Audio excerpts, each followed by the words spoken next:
Ever just sit back and like really think about how podcasts hit different? Different how? Well, it's like the host is right there with you, Mm. just chatting away, sharing their thoughts and stories like your old friends. Oh, yeah, definitely. You don't get that with, like, TV or books, really. Exactly. It's that intimacy, that connection that makes podcasts so powerful, especially for people who might be going through tough times. Mm. And speaking of which, we've got a fascinating story for you today. Get me with it. All right. So there's this woman, Maya, who runs this podcast called Echoes of the Heart, right?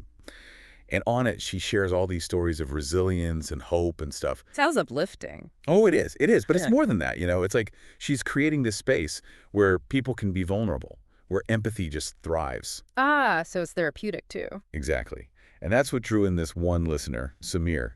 He'd recently lost his sister and well, he was deep in grief. But something about Maya's voice, like her warmth and all, it made him feel less alone. Man, that feeling of connection, especially when you're grieving, it's like a lifeline. Totally. And get this, Samir actually reached out to Maya, just a simple message, said something like, something about your voice makes me feel less alone.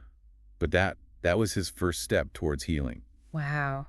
It's amazing how such a small act can be so powerful. It really is. And from there, things just blossomed. Yeah. Samir started opening up about his grief on the podcast, sharing his story, and the other listeners, they were totally drawn in.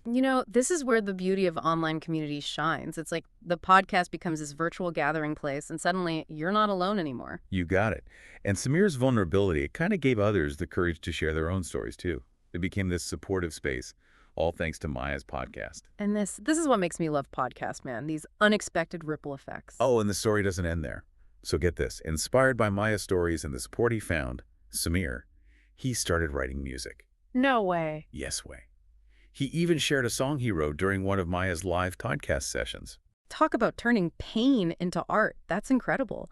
It's like proof that even just listening to stories of hope and resilience, it can spark something within you. Right. It gives you that push to move forward, to find your own way. Absolutely. And the best part, months later, Maya gets this package from Samir, a whole journal filled with songs he'd written, along with this heartfelt note thanking her. He basically credits her podcast with helping him find his way back to life. Man, that sends chills down my spine. It's like a testament to the power of human connection, you know?